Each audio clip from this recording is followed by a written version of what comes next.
بسم اللہ الرحمن الرحیم. آپ نے حوالہ دیا ہیبرو بائبل کا، تو اب آپ یہ بتائیے کہ اگر تو آپ یہ حوالہ سچ مانتے ہیں جو آپ بائبل کے حوالے سے دے رہے ہیں، اور یہ کرسچنز بھی دوستو اس چیز کو غلط نہیں مانتے. یہی کارن ہے کہ کئی بڑے بڑے چرچز میں آپ کو جیزس اور میری کی مورتیاں ملیں گی. کئی پیسیجز سائٹ کیے جاتے ہیں ان کے دوارا اس چیز کو ثابت کرنے کے لیے. جیسے کہ دیکھیے ہیبرو بائبل کی کتاب ایکسوڈس کے چیپٹر 20 میں ورس 4 اور 5 یہاں دیا گیا ہے کہ بھگوان نے کسی بھی دوسری چیز کی مورتی بنانے سے منع کیا ہے، ان کے آگے جھکنے سے منع کیا ہے. نوٹ کرنے والی بات یہ ہے کہ بھگوان کی مورتی نہیں، کسی دوسری چیز کی مورتی کے آگے جھکنے سے منع کیا ہے. اب 5 چیپٹر آگے چلیے. چیپٹر 25 ورس 17 to 22 میں لکھا گیا ہے بھگوان پروفٹ موسیس کو خود کمانڈ کرتے ہیں کہ ایک پیور گولڈ کی مرسی سیٹ بنائے، ان کے دونوں طرف چیرب کی مورتی بنائے. بھگوان کہتے ہیں کہ وہ موسیس سے بات کریں گے ان اسٹیچوز کے بیچ میں سے. یہ اکلوتا ایگزامپل نہیں ہے. ایک اور کتاب Hebrew Bible Ezekiel chapter 41 verse 25 temple of Jerusalem کا ڈسکرپشن پڑھیے. دروازوں اور دیواروں پر چیرب کی اور پام ٹریز کی کارونگ تھی. تو دیکھ کر ایسا لگتا نہیں ہے کہ بھگوان کو کوئی پرابلم ہے کہ ہم ان کی فوٹوز یوز کریں یا ان کی مورتیاں بنائیں. ایز لانگ ایز ان چیزوں کا ہم استعمال کریں بھگوان کو ورشپ کرنے کے لیے، ان مورتیاں یا فوٹوز کو ورشپ کرنے کے لیے نہیں. قرآن، اور یہ میرا کوئی پرسنل اوپینین نہیں ہے، ایکچولی میں ایسا ہے. اس سمے میں بھی عربیہ میں بہت سے اور دھرم ہوا کرتے تھے. اگر آپ قرآن چیپٹر 2 ورس 62 دیکھو گے تو اس میں جیوز، کرسچنز اور سابینز کو کاؤنٹ کیا گیا ہے امنگ دی. اور یہی آپ کی دلیل ہے. ٹھیک ہے، آپ کے دعوے کی یہی دلیل ہے کہ کرسچن جو ہے اس کو غلط نہیں مانتے اور ان کے بائبل میں بھی یہ چیز موجود ہے. تو اب آپ یہ بتائیے کہ پھر بائبل میں جو دوسری چیز موجود ہے وہ بھی آپ مانتے؟ وہاں تو یہ بھی موجود ہے کہ عیسیٰ علیہ السلام نے ایسی کوئی تعلیم ہی نہیں دی، بلکہ عیسیٰ علیہ السلام نے یہ بتایا کہ میرے بعد وہ آئیں گے جن کا نام احمد ہوگا اور تم پھر ان کی اتباع کرنا. تو اگر تو آپ مانتے ہیں تو پھر آپ دوسری بات بھی مانیے. ٹھیک ہے، دیکھیے ایک چیز یا تو آپ مانتے ہیں کہ ہاں یہ صحیح ہے، یا تو آپ مانتے ہیں کہ یہ غلط ہے. اگر آپ اس کتاب کو مانتے ہیں تو پھر آپ کو پوری کتاب کو ماننا پڑے گا. اسی طریقے سے قرآن مجید، اگر آپ قرآن مجید کی ایک بات کا حوالہ دیتے ہیں، ایک بات کی دلیل آپ قرآن سے پیش کرتے ہیں کہ دیکھیے قرآن میں یہ لکھا ہوا ہے، تو پھر آپ کو قرآن کی دوسری بات بھی ماننی پڑے گی نا. یہ تو نہیں کہ صرف ایک بات مان لی. تو حوالہ وہ نہیں ہوتا کہ جہاں آپ نے کچھ مان لیا اور کہاں کہیں کچھ نہیں مانا. جیسے کہ مثال کے طور پر کوئی مسلمان جو اپنے آپ کو کہتا ہے کہ میں مسلمان ہوں، کلمہ پڑھتا ہے، لیکن اگر وہ قبروں کی پوجا کو صحیح مانتا ہے تو ہم تو اس کو صحیح نہیں مانتے. ٹھیک ہے، کیونکہ قرآن نے اس کو منع کیا ہے. تو اگر آپ نے قرآن پر ایمان رکھا ہے، قرآن کو مانا ہے، قرآن کو دلیل پیش کرتے ہیں، تو پھر قرآن کی ساری بات ماننی پڑے گی نا. یہ تو نہیں کہ کہیں سے مان لیا کہیں سے نہیں مانا، یہ تو ماننا ہوتا ہی نہیں ہے نا. اس کو تو ہمارے مالک نے منع کر دیا، یہ ماننا ہی کوئی نہیں ہے کہ آپ نے کسی بات کو کچھ مانا کچھ نہیں مانا. یہ تو آپ کے بھی رولز ہوتے ہیں نا. ایسا تو نہیں کہ آپ کی کمپنی میں آپ کے جو امپلائیز ہیں وہ آپ کی کچھ بات مانیں، آپ کی کچھ بات نہ مانیں. ٹھیک ہے، آپ بہت ساری چیزیں ہیں. بہرحال یہ قرآن دیکھیں، ہمارے سامنے قرآن ہے، سورہ حج ہے. اللہ نے کیا فرمایا؟ وہی مالک جس نے آپ کو ہمیں پیدا کیا اس نے فرمایا، دیکھیے بسم اللہ الرحمن الرحیم، فرماتے ہیں اللہ تعالیٰ فَاجْتَنِبُوا الرِّجْسَ، کس سے؟ بچو، اجتناب کرو، دور رہو. کس چیز سے؟ من الاوثان، وثن کہتے ہیں نا بت کو، بت کو وثن کہتے ہیں، اس کی جمع ہے اوثان. اس کی گندگی سے بچو. رجس سے کہتے ہیں گندگی کو، ناپاکی کو. اس کی گندگی، یہ گندی چیز ہے، یہ اس سے بچو. جیسے گندگی سے بچتے ہو نا، جیسے گندگی سے گھن آتی ہے نا، دور بھاگتے ہو، اسی طریقے سے بھاگو، دور رہو اس سے. یہ گندگی ہے. ٹھیک ہے، جتنے بھی اوثان ہیں، جس طرح کے بھی اوثان ہیں، جس قسم کے بھی اوثان ہیں، اس سے اپنے آپ کو بچاؤ. اور جھوٹی بات سے بھی بچو. وَاجْتَنِبُوا قَوْلَ الزُّورِ، جھوٹی بات سے، جھوٹی گواہی سے. ٹھیک ہے، جھوٹے جو ہے دعووں سے بچو. کیوں؟ اس لیے کہ جھوٹی بات جو ہے مالک کو ناراض کر دیتے ہیں اور مالک پھر اس کو جہنم میں ڈال دیتے ہیں. ٹھیک ہے، اپنی آگ میں ڈال دیتے ہیں. تو جھوٹی، سب سے جھوٹی بات کیا ہے؟ کہ مالک کو کوئی شریک ٹھہرانا. سب سے زیادہ جھوٹی اور غلط بات یہ ہے کہ اپنے مالک کے ساتھ کسی کو شریک ٹھہرانا، کسی کو مورتی بنا کر پوجنا، ایسا وسیلہ اور واسطہ لگانا جس کا مالک نے کہیں پر یعنی آپ کو حکم ہی نہیں دیا اور پسند ہی نہیں کیا اور اس کی کوئی دلیل ہی نہیں دی. بغیر کسی دلیل اور سلطان اور برہان کے آپ اس کو آپ کرے جا رہے ہیں اور آپ کہہ رہے ہیں کہ نہیں یہ تو صحیح ہے کیونکہ یہ کرسچن صحیح مانتے ہیں. تو کرسچن کا صحیح ماننا ہمارے لیے کوئی دلیل نہیں ہے، بلکہ کلمہ پڑھ کر بھی کوئی اگر ایسا کرے تو اس کے لیے ہمارے پاس کوئی دلیل نہیں ہے. ہمارے پاس دلیل کیا ہے؟ جو کتاب آئی ہے. ٹھیک ہے، ہمارے مالک نے، پیدا کرنے والے نے ہمیں کتاب دی ہے، وہ ہمارے لیے دلیل ہے. دوسری دلیل ہمارے لیے کیا ہے؟ جس کے ذریعے سے کتاب آئی ہے اور جو اللہ نے نبی بھیجے ہیں ان کی جو دعوت ہے وہ ہمارے لیے دلیل ہے نا. ہمارے پاس دلیل تو وہ ہے جو اللہ کی طرف سے آئی ہے. ہمارے پاس وہ دلیل تو نہیں ہو سکتی جو لوگوں نے بنائی ہے. اور اس پر بہت سی باتیں ہو سکتی ہیں، لیکن اتنی بات فی الحال میں سمجھتی ہوں کافی ہے. اور وہ کہتے ہیں کہ یہی وجہ ہے کہ انہوں نے جیزس کی اپنے یعنی چرچ میں تصویریں رکھی ہوئی ہیں، مورتیاں بنائی ہوئی ہیں، بلکہ تصویر کہیں مورتی کہیں، بہرحال تھوڑا سا فرق ہے. تو وہ انہوں نے رکھی ہوئی ہیں اور ان کی تو آپ بات چھوڑ دیجئے کہ اگر انہوں نے رکھی ہے تو یہ ہمارے لیے دلیل ہو ہی نہیں سکتی. میں بتاؤں نا آپ کو، جن پر یہ قرآن آیا ہے انہوں نے کہا وہ بدترین لوگ ہیں جنہوں نے نبیوں کی یعنی وہ بنا لی، یعنی قبروں کو سجدہ کرنے کی جگہ بنا لی، مسجدیں بنا لی. ٹھیک ہے، وہاں تصویریں لٹکائیں، نیک لوگوں کی قبروں پر تصویریں لٹکا دی، اور یا آپ کہیں کہ مجسمے بنا دیے، اسٹیچو بنا دیے. ٹھیک ہے، یا کوئی بھی قسم اس کی لے لیں. تو اللہ کے نبی نے جن پر یہ قرآن نازل ہوا ہے، جن پر ہم ایمان رکھتے ہیں مسلمان ہونے کے ناطے، تو وہ تو فرماتے ہیں کہ وہ بدترین مخلوق میں سے بدترین لوگ ہوں گے وہ قیامت کے دن. شرائر فرمایا آپ نے نہیں فرمایا کہ شرائر الخلق، یعنی جو شریر ہوتے ہیں نا، گندے، یعنی جو بد اخلاق بے تمیز لوگ، کہ ان میں وہ برے ترین لوگ ہوں گے. وہ مخلوق جو ہے اللہ تعالیٰ کی تخلیق میں بدترین قسم کے لوگ ہیں جنہوں نے ایسا کیا. جو سب سے مرتبے میں اونچے بلند و بالا لوگ ہیں، انبیاء جن کو ہم کہتے ہیں، نبی رسول، تو ان کی قبروں کو، ان کے یعنی جہاں پر دفن ہونے کی جگہوں کو، وہاں پر آپ مقدس سمجھ کر، اس کی آپ اگر جو ہے تعظیم سمجھ کر وہاں آپ سجدہ کرنے لگ جائیں، وہاں آپ عبادت کرنے کو زیادہ آپ مقدس اور زیادہ آپ جو ہے محترم سمجھنے لگ جائیں، تو وہ بھی اللہ کے نبی صلی اللہ علیہ وسلم نے منع فرمایا، ناپسند فرمایا. اور یہ وجہ یہ تھی کہ بار بار آپ روک رہے تھے کہ دیکھو ایسا مت کرنا، ایسا مت کرنا، یعنی میرے ساتھ ایسا مت کرنا. اور آپ کی جو زوجہ محترمہ ہیں حضرت ام المومنین عائشہ صدیقہ رضی اللہ تعالیٰ عنہ، وہ فرماتی ہیں کہ اگر یہ بات نہ ہوتی تو ہم نبی کریم صلی اللہ علیہ وسلم کی قبر کو کھلی جگہ رکھتے، یعنی جو ابھی دروازے لگے ہوئے ہیں، بند ہے، چاروں طرف سے کورڈ ہے. ٹھیک ہے، تو وہ اس باؤنڈری میں نہ ہوتی بلکہ کھلے میدان میں ہوتی، تاکہ قیامت تک آنے والے یعنی قبر کو دیکھ سکتے. لیکن ہم نے اس ڈر کی وجہ سے کہ لوگ کہیں ایسا نہ ہو کہ تعظیم میں آگے بڑھ جائیں اور کہیں اس کی یعنی شبیہ یا مشابہت ہو جائے بت سے، تو اس لیے اس کو ایسا نہیں کیا گیا. کیونکہ اللہ کے نبی صلی اللہ علیہ وسلم دنیا سے جاتے ہوئے ڈراتے ہوئے گئے ہیں کہ ایسا نہ کرنا، ایسا نہ کرنا، ڈراتے ہوئے گئے ہیں. دیگر انبیاء کے بارے میں خبردار کرتے ہوئے گئے ہیں، نیک لوگوں کی قبروں کے بارے میں خبردار کرتے ہوئے گئے ہیں. تو ہمارے لیے دلیل تو یہی ہے کہ اگر ہم قرآن کو مانتے ہیں اور جن پر قرآن اترا ہے ان کی باتوں کو مانتے ہیں، تو ہمارے لیے تو بھی کسی قسم کی کوئی یعنی مورتی پوجا کی گنجائش رہتی ہی نہیں ہے. اور اللہ کے نبی صلی اللہ علیہ وآلہ وسلم کی دعا ہے کہ اللہ میری قبر کو بت نہ بنائیے گا. اب بھلا بتائیے آپ کیا قبر بھی بت بن سکتی ہے کیا؟ لیکن یہ کہ قبر کی اس طرح سے یعنی تعظیم کرنا، اس طرح سے وہاں پر جا کر عبادت کرنا، اس طرح سے وہاں جا کر دعا مانگنا کہ جو جس میں شرک کی ملاوٹ کی بو آنے لگے، یعنی اس کو بھی پسند نہیں کیا. کہ اللہ کے نبی نے باقاعدہ دعا مانگی کہ اللہ میری قبر کو بت نہ بنائیے گا. یہ دعا موجود ہے، آپ دیکھ سکتے ہیں احادیث کی کتاب میں ایک حوالہ بھی دے دوں، مشکات شریف میں دیکھ لیں، بہت آسان سی کتاب ہے یہ، وہاں آپ اس کو دیکھیں کہ اللہ کے نبی کی دعا ہے کہ اللہ میری قبر کو بت نہ بنائیے گا. اور آپ نے ابراہیم علیہ السلام کی بہت زیادہ بات کی ہے، ابراہیم علیہ السلام کی بھی آپ کو قرآن سے دکھا دوں گی، دیگر کتابوں کو چھوڑ دیجیے. یہ کتاب ملاوٹ سے پاک ہے، یہ کتاب زیادہ اوتھینٹک اس لیے ہے، زیادہ کہ ہمارے لیے تو یہ ظاہر ہے سب سے زیادہ اس میں تو کوئی ملاوٹ ہے ہی نہیں. اللہ نے فرمایا کہ غلط بات نہ اس کے اندر ادھر سے آ سکتی ہے، نہ ادھر سے آ سکتی ہے، نہ شروع میں داخل ہو سکتی ہے، نہ آخر میں، نہ بیچ میں، کہیں پہ اس میں غلط بات شامل ہو ہی نہیں سکتی. تو اسی کتاب سے اسی نبی کا حوالہ دے کر جس کا آپ نے ذکر کیا ہے، اور جس نبی کو یعنی ابراہیم علیہ السلام کو جب آپ نے ابرام کے احرام سے ملایا ہے، میں اسی نبی کے حوالے سے میں اس کتاب میں کہ وہ بھی اتنا بچنے کے باوجود، حنیف اللہ نے ان کو کہا، اس کے باوجود خلیل ان کو کہا اللہ نے، اس کے باوجود اللہ تعالیٰ سے دعا کر رہے ہیں کہ اللہ تعالیٰ ہمیں پتہ بچائیے گا بتوں کی پوجا سے، مجھے نہیں صرف وجنبنی وبنیہ، اور میری اولاد کو بھی، میرے بچوں کو بھی بچائیے گا. ٹھیک ہے، اور اللہ نے ان کو حنیف فرمایا، اور عوام الناس کو بھی کہا حنفا، کہ ایک تم بھی حنفا ہو جاؤ، حنیف کی جمع. ٹھیک ہے، کس کے لیے؟ اللہ کے، صرف اللہ کے لیے حنیف ہو جاؤ. ٹھیک ہے، ہر طرح کے شرک سے اپنے آپ کو بری کر لو، پاک کر لو، شرک سے بیزار ہو جاؤ. ٹھیک ہے، اور جو اللہ تعالیٰ کا شریک کرے گا اس کا حال کیا ہوگا پتہ ہے آپ کو؟ جیسے کہ آسمان سے گر گیا تو پرندے اس کو اچک لے جاتے ہیں، سورہ حج ہے یہ، اور اس کی تکہ پوٹی کر دیتے ہیں. ہوا میں غیر پرندے بھی تو ہیں، خونخوار پرندے ہیں، وہ تکہ پوٹی کر دیتے ہیں. اور اگر پرندے نہ بھی ہوئے، ہوا میں نیچے گر گیا تو پھر اس کی ظاہر ہڈی پسلی بھی ایک ہو جاتی ہے.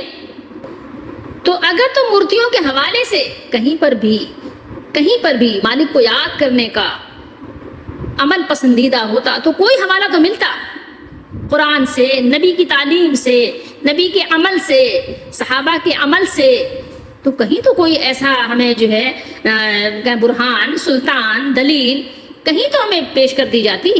کہیں تو، لیکن کہیں نہیں ہے، آپ کہیں نہیں دکھا سکتے. تعظیم کے نام پر ہو، ادب کے نام پر ہو، محبت کے نام پر ہو، وسیلے کے نام پر ہو، واسطے کے نام پر ہو، نہیں ہے. دھروو راٹھی جو ہے وہ جو حوالہ پیش کرتے ہیں ہیبرو بائبل سے چیپٹر نمبر 20 سے، کہ وہاں پر بھگوان نے منع کیا ہے کسی دوسری مورتی کو بنانے سے، ٹھیک ہے، اور اپنی مورتی بنانے سے منع نہیں کیا. یہ بات تو بہت ہی تعجب خیز اور مضحکہ خیز ہے. یعنی یہ تو جیسے ایک نعوذ باللہ استغفر اللہ مذاق ہو گیا. آپ کیا سمجھتے ہیں؟ کیا آپ میں سے یا کوئی یہ دعویٰ کر سکتا ہے کہ اس نے اللہ کو دیکھا ہے؟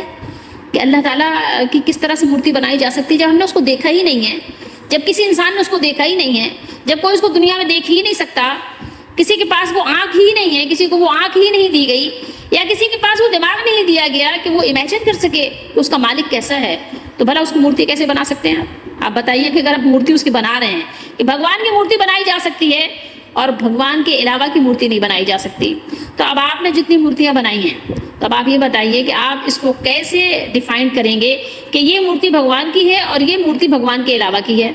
ٹھیک ہے، اس مورتی کی تو پوجا جائز ہے اور دوسری مورتی کی پوجا جائز نہیں ہے. اب آپ بتائیں، اس کو ڈیفائن کریں. ٹھیک ہے، ظاہر ہے جو بات کہہ رہا ہے بات کو اپنے کلیئر تو وہی کرے گا نا، دوسرا تو نہیں کر سکتا کہ کون سی مورتی بھگوان کی ہے، کس مورتی کی پوجا کی جائے، اور بھگوان کی نعوذ باللہ کون سی شکل ہے، کس شکل کا ہے بھگوان کہ اس کی مورتی اس کی بنا کے پوج لیں اس کو اور اس کو وسیلہ بنا لیں اس مورتی کو، اور دوسری قسم کی کون سی مورتیاں ہیں جو ناجائز ہیں جس کو بھگوان نے پسند نہیں کیا، تو پھر ان مورتیوں سے ہم اپنے آپ کو بچا لیں.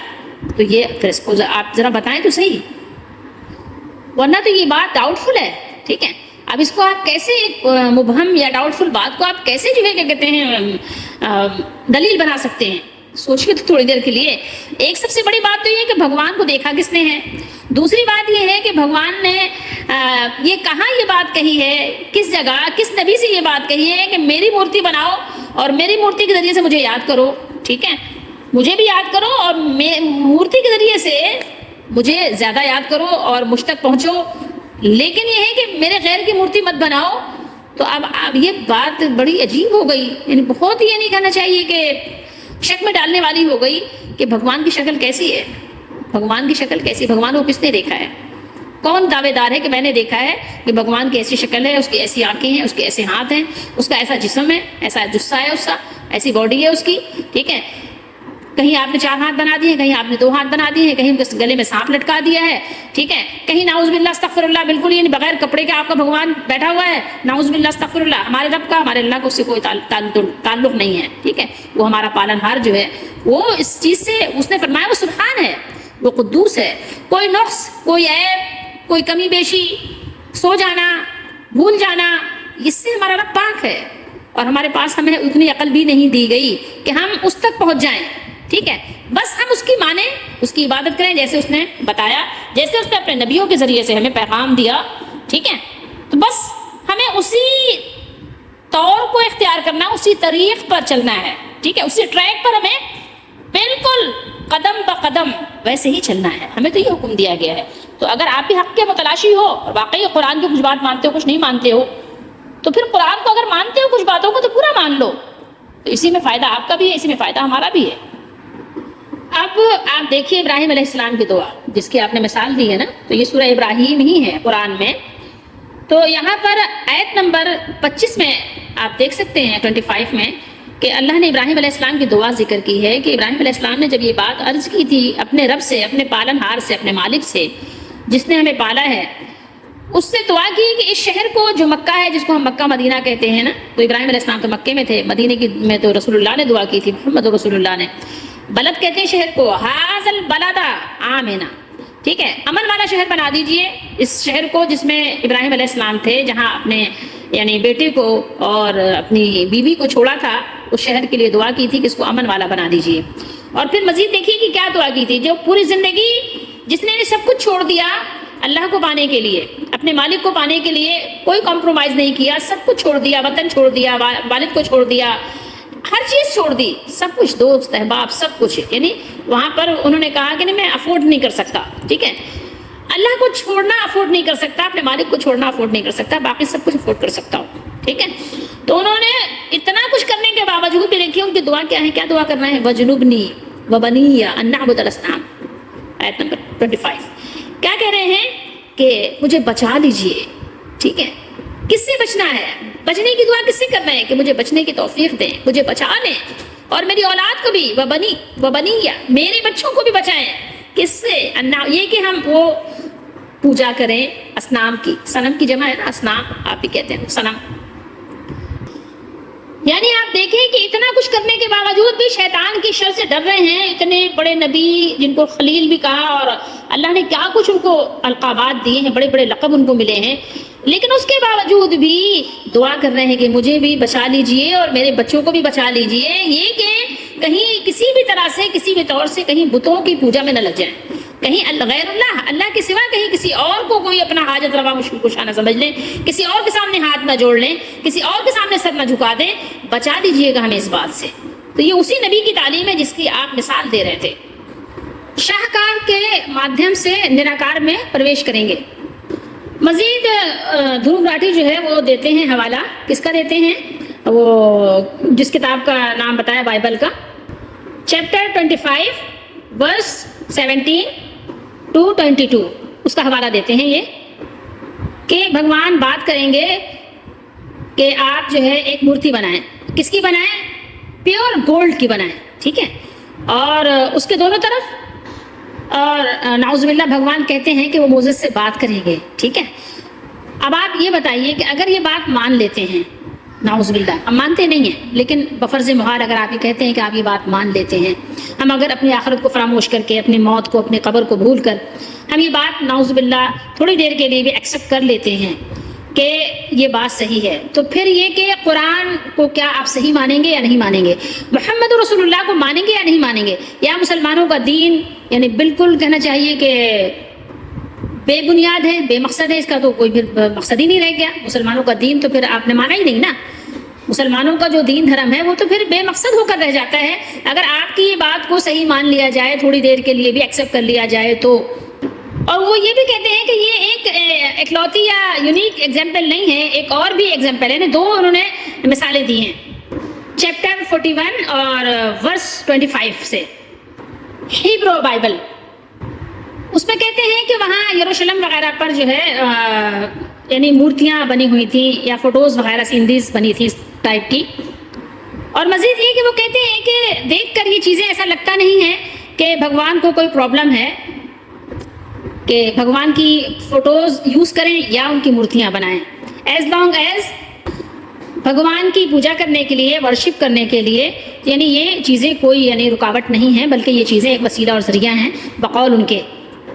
تو اگر آپ ان کی ان باتوں کو مان لیتے ہیں, اگر وہ خود یہ باتوں کو مان لیتے ہیں, تو پھر تو آپ یہ کہیے کہ پھر کسی قسم کی مورتی یا کسی قسم کی فوٹیج یا کسی قسم کی سینری اس طرح کی اور اسٹیچو اور مجسمے, تو پھر کوئی پرابلم والی بات ہی نہیں, پھر تو آپ کچھ بھی کریں. ٹھیک ہے, کیونکہ آپ اپنی نیت بتا رہے ہیں نا کہ آپ کی نیت تو یعنی خالص ہے بھگوان کو پوجنے کے لیے, ورشپ کرنے کے لیے, تو یہاں پر نیت کا بھی عمل دخل نہیں ہے. اسلام نے یہ نہیں کہا, بلکہ کسی بھی مذہب میں, ہم دین اسلام کی بات تو چلیں ابھی بعد میں کر لیتے ہیں, کسی بھی مذہب میں یہ نہیں ہے کہ آپ اچھی نیت سے شراب پی لو. آپ کسی مذہب کی کتاب سے نکال کے دکھا دو کہ اچھی نیت سے شراب پی لو, تو آپ کے لیے جائز ہے کہ آپ کی نیت اچھی نیت کر کے آپ کسی کی بیٹی اٹھا لے جاؤ, نیت آپ کی اچھی ہو بہت, تو کیا ایسا ہے کیا کسی بھی مذہب میں؟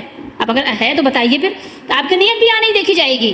بھائی اچھی نیت کر کے آپ کسی کی بیٹی, کسی کی بیوی اٹھا لے گئے, یا آپ کسی کی جو ہے کیا کہتے ہیں مال چوری آپ نے کر لی اچھی نیت سے, تو کہاں ہے یہ بتائیے؟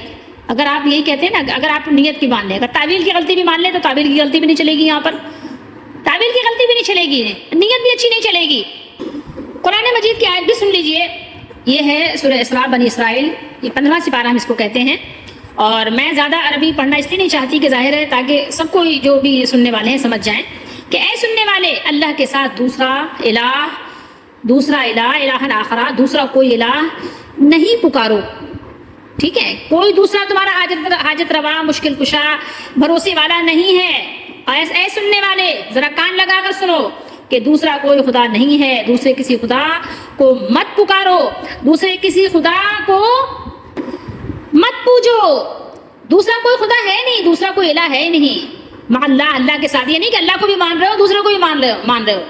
مع اس کو آپ کہتے ہیں نا ساتھ یا ود, ٹھیک ہے, یعنی اللہ کے ساتھ کوئی اور نہیں ہے. کہ آپ کسی اور کو بھی اللہ کے ساتھ شریک ٹھہرا دو. اور آپ کو معلوم ہونا چاہیے کہ شرکت اور شیئرنگ تھوڑے سے کے ساتھ ہوتی ہے. مثال کے طور پہ آپ کے 100 روپے ہوں یا آپ کے 99 روپیز ہوں اور میرا 1 روپیہ بھی آپ کے ساتھ شامل ہو, ٹھیک ہے, تو شراکت تو ہو گئی نا میری. یا آپ کے 99 کے ساتھ مزید آپ رکھ لیں کہ 99 پیسے بھی آپ کے ہی ہوں, 99 روپیز بھی ہوں اور پھر وہ پیساز بھی آپ کے ہوں اور 1 پیسہ اس میں میرا بھی شامل ہو. 100 روپے میں 1 پیسہ, صرف 1 پیسہ میرا شامل ہو, تو شرکت تو ہو گئی نا. آپ کیا سمجھتے ہیں کہ شرکت ہوئی, شیئرنگ ہے, 1 پیسے کی صحیح ہے تو صحیح, لیکن اللہ کے ساتھ 1 پیسے کی شیئرنگ بھی نہیں چلے گی. اللہ تعالیٰ نے منع کر دیا ہے, نہیں, وہ اللہ تعالیٰ کی بات نہیں بدلتی, اللہ تعالیٰ بھولتے بھی نہیں ہیں, اور اللہ تعالیٰ کو یہ بھی نہیں ہے کہ کسی چیز کو یعنی معلوم نہیں ہے بعد میں معلوم ہوا, کوئی ریگریٹ بھی نہیں ہے. یا آپ کو پتہ ہونا چاہیے اگر آپ نے ایسا کیا, کسی دوسرے کو آپ نے اللہ کے ساتھ ٹھہرا لیا, بنا لیا, سمجھ لیا کہ ہاں کوئی بھی شراکت ہے, اس کے ذریعے سے, اس کے واسطے سے, اس کے وسیلے سے, اللہ تو آپ کے ساتھ ہر وقت ہے, ہر جگہ ہے, تو اللہ نے کیا فرمایا, آپ کا ہوگا کیا, آپ ایسے ہو جائیں گے یعنی ذلیل کیے ہوئے. کوئی بھی واٹ ایور کسی کی بھی بات ہو رہی, جو ایسا کرے گا, ٹھیک ہے, پرٹیکولر کسی کی بات نہیں ہو رہی, کسی کے ساتھ بھی یہ معاملہ ہے, جو بھی ایسا کرے گا وہ ایسا ہو جائے گا جیسے کہ ذلیل ہوتا ہے, جیسے مذمت کیا ہوتا ہے, دھتکارا ہوا ہوتا ہے, مجبور ہوتا ہے, بے بس ہوتا ہے, لاچار ہوتا ہے, کمزور ہوتا ہے, وہ ایسے ہو جائے گا مذموما مخذولا, کوئی اس کا والی وارث نہیں ہوگا, ہیلپ لیس ہو جائے گا بالکل سے. سورہ نمل میں 5 مرتبہ یہ آیت اللہ تعالیٰ نے دہرائی ہے, ریپیٹ کی ہے, 20واں سپارہ ہے. تو اللہ تعالیٰ نے یہاں کیا فرمایا, الہ مع اللہ, کہ اللہ کے ساتھ کوئی اور الہ ہے, کوئی ہے نہیں ہے نا. اگر کوئی ہوتا تو ایکسیپشن کے ساتھ بتایا جاتا نا کہ یہ استثناء ہے, ایکسیپشن ہے, یہاں پر ہے کوئی, ٹھیک ہے, اتنا سا اس کو مان لو, تھوڑا سا مان لو, یا کوئی پوجا کرنے کے لیے, وسیلہ بنانے کے لیے, ورشپ کرنے کے لیے کوئی ایک تصویر بنا لو, تو یہ ہے اس کی اجازت. تو یا تو پھر آپ کہہ دو کہ نہیں, مسلمانوں کی کتاب نعوذ باللہ صحیح نہیں ہے, مسلمانوں کا جو دین ہے وہ صحیح نہیں ہے, ٹھیک ہے, مسلمان ایک غلط دین کی جو ہے وہ ورشپ کرنا ہے, یہ بھی دیکھو, 2 چیز ایک ساتھ صحیح نہیں ہو سکتی. ایک انسان یا تو عالم ہے یا تو جاہل ہے, ایک چیز کے بارے میں اس کو معلوم ہے یا تو نہیں معلوم ہے, ٹھیک ہے. ایک انسان یا تو دیکھنے والا ہے یا تو نہیں دیکھنے والا ہے, یا تو نابینا ہے یا تو بینا ہے. ایسا تو نہیں ہو سکتا ایک وقت میں وہ دیکھنے والا بھی اور نابینا بھی ہو, ایسا کیسے ہو سکتا ہے؟ ایسا نہیں ہو سکتا نا کہ ایک چیز جمع نہیں ہو سکتی, یا تو یہ زمین ہے یا تو یہ آسمان ہے, سمجھ رہے ہیں؟ اجتماع ضدین تو ہو ہی نہیں سکتا نا کہ 2 ضدیں آپس میں مل جائیں, 2 اپوزٹس کیسے ملائیں گے آپ, ان کو نہیں ملا سکتے. اور اگر ایسا ہے تو لازمی بات ہے کہ اس کی کوئی مثال ہوگی نا. کیا صرف جو ہے وہ مثال بائبل میں ہے, یا صرف وہ دنیا میں 2 ہی مثالیں ہوں گی؟ یہ بھی تو سوچنے کی بات ہے. جو چیز اتنی اہم ہو تو اس کی مثال 2 تو نہیں ہوں گی نا, تو ایسی مثالیں تو بے شمار ہونی چاہیے, کیونکہ ظاہر ہے یہ تو ایک ورشپ کی بات ہے نا, اور ورشپ تو ہر شخص اپنے حساب سے کر ہی رہا ہے نا. پوجا تو سبھی کر رہے ہیں, اپنے مالک کی پوجا تو سب کر رہے ہیں نا, جس کو ہم عبادت کہتے ہیں, جس کو آپ پوجا کہتے ہیں, وہ تو سب کر رہے ہیں. تو کسی نہ کسی انداز سے ہر ایک کی اس میں مثال ملنی چاہیے نا, ہر جگہ کہیں نہ کہیں تو یہ مثال ملنی چاہیے نا. تو ایسے کیسے ہو سکتا ہے کہ قرآن میں مثال نہیں ہے اور محمد رسول اللہ صلی اللہ علیہ وسلم کی زندگی میں مثال نہیں ہے؟ اور آپ کی انہی باتوں کے حوالے سے میں آپ کو ایک حدیث بھی سنا دوں. محمد رسول اللہ صلی اللہ علیہ وسلم کا بیان ہے, اور یہ حدیث مسند احمد کی ہے, اور یہ اسٹیٹس اس کا کہیں گے تو یہ صحیح اسٹیٹس ہے اس کا, ٹھیک ہے, صحیح کے درجے میں ہے یہ حدیث, یعنی کوئی موضوع نہیں ہے, کوئی من گھڑت نہیں ہے, کوئی ضعیف نہیں ہے, کمزور نہیں ہے اس کی روایت. اور دیکھیے کہ رسول اللہ صلی اللہ علیہ وسلم کے پاس ایک صحابہ آئے اور انہوں نے کہا کہ جو اللہ چاہے اور جو آپ چاہیں. کیا کہا انہوں نے؟ جو اللہ چاہے اور جو آپ چاہیں, ٹھیک ہے. تو پھر نبی علیہ السلام نے کیا فرمایا, ذرا دیکھ لیجئے, ٹھیک ہے, آپ ہماری اردو سن لیجئے اگر آپ کو اردو نہیں آتی. کیا تم مجھے اور اللہ کو برابر کر رہے ہو؟ ٹھیک ہے, یوں کہو جو اللہ تنے تنہا چاہے. یہ حدیث اور جگہ بھی ہے لیکن میں نے آپ کو یہاں سے سنائی ہے. اور آپ یہ دیکھیے کہ اللہ کے نبی صلی اللہ علیہ وسلم, یہاں تو ذکر نہیں ہے, ناراضگی کے ساتھ میں یہ بات آپ نے فرمائی. آپ صلی اللہ علیہ وسلم نے ناراض ہو کر یہ بات فرمائی کہ ایسا مت کہو, کیا تم مجھے اللہ کے ساتھ برابر کر رہے ہو, عدل کر رہے ہو؟ ٹھیک ہے, یہاں عدل نہیں چلے گا, برابری نہیں چلے گی.